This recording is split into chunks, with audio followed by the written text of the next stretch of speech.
Kita pergi kepada contoh seterusnya. Okey, contoh seterusnya ni dia lain sikit pada yang tadi. Tapi konsep dia sama. Okey, ungkapkan P sebagai perkara rumus. Sekarang ni dia nak P sebagai perkara rumus. Cikgu dah pesan tadi, kalau kita nak perkara rumus, maknanya P dia kena duduk alone. Okey, dia tak boleh ada P kuasa 2 ke, P tolak 3 ke, tak boleh. So, sekarang kita tengok dekat sini, P ni dia ada punca kuasa 2. Kita tak nak punca kuasa 2. Okay, bila kita nak pindahkan punca kuasa 2 sahaja ke sebelah kiri. Okay, kita pindahkan. Sekejap cikgu nak lukis. Kita pindahkan punca ni saja. Okay, ni kita pindah pergi sebelah kiri. Okay, ingat awak dah belajar waktu form 1. Okay, cikgu tulis balik. Okay, bila square root. Okay. Kita pindahkan ke sebelah kiri kanan, dia akan jadi kuasa 2. Okey, maknanya punca kuasa 2. Okey, punca kuasa 2 pindah tempat, dia akan jadi kuasa 2.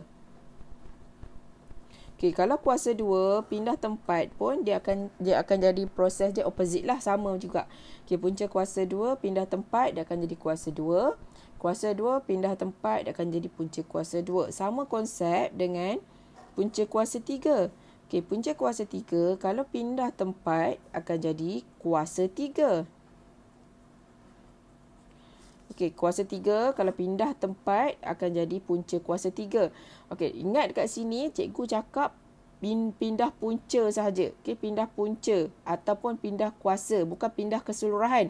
Kalau awak pindah keseluruhan, tanda dia akan sama. Okey, contoh dia dekat sini.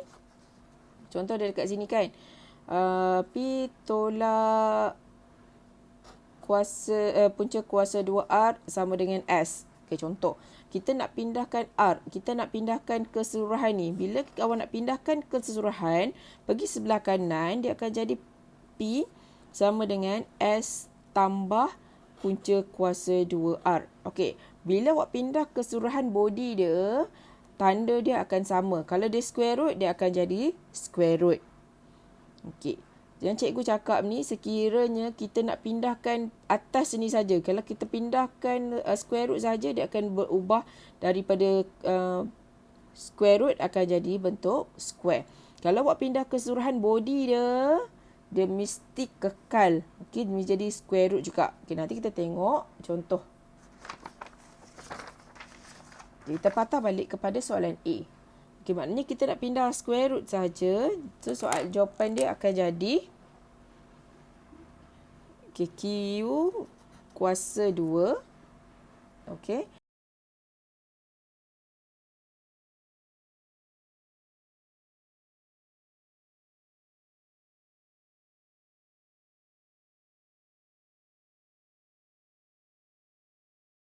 Dua. Okey, ini adalah jawapan yang tepat. Okey, kita pergi kepada contoh B. Okey, untuk contoh B, S sama dengan P kuasa 2. Okey, kita nak P saja. Okey, cikgu tutup P. Yang awak nampak adalah kuasa 2. Kuasa 2 pindah tempat. Kita pindahkan S dahulu. Kita pindahkan kuasa 2 ni pergi ke sebelah kanan. Ke sebelah kiri. So, dia akan jadi square root S sama dengan P. Kita betulkan kedudukan dia. So, P sama dengan punca kuasa 2 S. Okey, baru betul. Next, kita pergi kepada soalan C. Gerak pen saya ni. Okey, so C. W sama dengan punca kuasa 2P per 3. Okey, sekarang ni dia nak P. P per 3. Okey, P per 3, kita tengok secara keseluruhan, dia ada punca kuasa 2. Maknanya punca kuasa 2 P per 3. P per 3 ni punca kuasa 2 keseluruhan. Maknanya kita tak boleh pindahkan 3. Kenapa tak boleh pindahkan 3 lagi? Sebab dia ada punca kuasa, dia ada rumah dia. Okey, maknanya dia ada atap dia. Okey, bila dia ada atap dia dulu, kita kena pindahkan atap ni dulu. Okey, pindahkan ni dulu. Maknanya kita nak open dia. Okey, kita pindahkan kuasa 2 dulu. Dia macam pintu lah. Kalau awak nak pindahkan 3, takkan awak nak langgar pintu dia. Okey, maknanya kena buka pintu ni dulu, pindah ke sebelah kiri, barulah kita boleh pindahkan 3. Okey, first step kita pindahkan dahulu, dia akan jadi W kuasa 2 sama dengan P per 3. Okey, dia akan jadi W kuasa 2 sama dengan P per 3. Lepas tu baru kita boleh pindah 3 pergi ke sebelah kanan. Kiri. Okey, pindah 3. So, operasi dia akan jadi darab. Kita letak nombor dahulu. 3W kuasa 2 sama dengan P. Okey, bermakna P sama dengan 3W kuasa 2. Okey, ini baru betul. Kita tengok soalan yang seakan-akan sama juga. Cikgu ubah sikit. Okey, W sama dengan punca kuasa 2 P per 3. Okey, nampak beza dekat sini. Punca kuasa 2 untuk soalan C ni dia sampai ke bawah. Maknanya dia keseluruhan dia. P per 3, punca kuasa 2 P per 3. Yang ini pula punca kuasa 2 P per 3. Okey, sebutan dia macam sama tapi penulisan dia lain. Okey, punca kuasa 2 P per 3. Punca kuasa 2 P per 3 juga. Okey, cara sebutan dia sama cuma penulisan dia lain. Sekarang ni kita tengok punca kuasa 2 ni hanya untuk P. 3 ni tak ada sebab cikgu buat sampai sini saja. So 3 ni tak ada punca kuasa 2. Kita patut pindahkan 3 dahulu. Okey, jangan pindahkan P. Cikgu dah ingatkan kalau pecahan pindahkan kaki dia dahulu. Okay, sebab sekarang ni kita nak P. Kita tutup P. Yang ada adalah 3. Kita tak naklah 3 ni. Okey, kita tutup first step kita tutup keseluruhan. Okey, tutup semua dulu. Okey, sekarang ni kalau yang ni P tolak 3 ni keseluruhan dia adalah P per 3 kan. Kita tutup P per 3 ni. Yang kita nampak adalah punca kuasa 2. Okey, sekarang ni P ni dia ada punca kuasa 2. Kita tutup keseluruhan ni kita nampak 3. That's why kita pindahkan 3 dahulu. Wah, sorry. Gerak. Okey, so dia akan jadi okey, 3W sama dengan punca kuasa 2P. Okey, lepas tu barulah kita boleh buat apa? Kita pindahkan punca kuasa 2 ni pergi ke sebelah kiri. So, pindah tempat, dia akan jadi kuasa 2. Cara dia kena buat bracket. 3W dalam bracket kuasa 2 sama dengan P.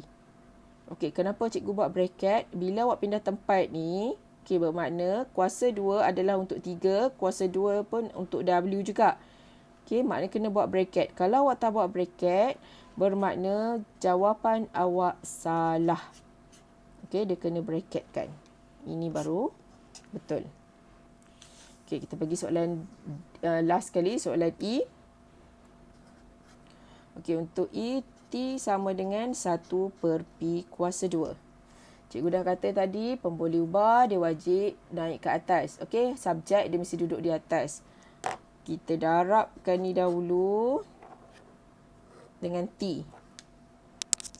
So, dia akan jadi P kuasa 2, T P kuasa 2 sama dengan 1.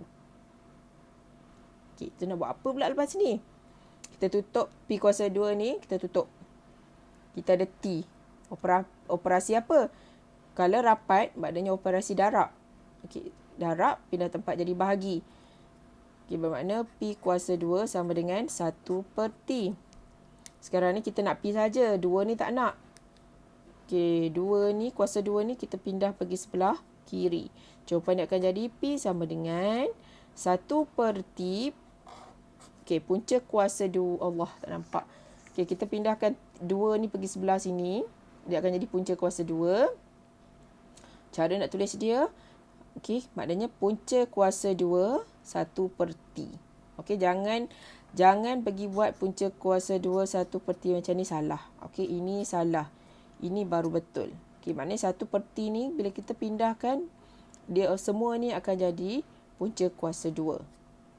Okay, sampai situ sahaja. So, cikgu harap awak semua faham. Okay, bye-bye.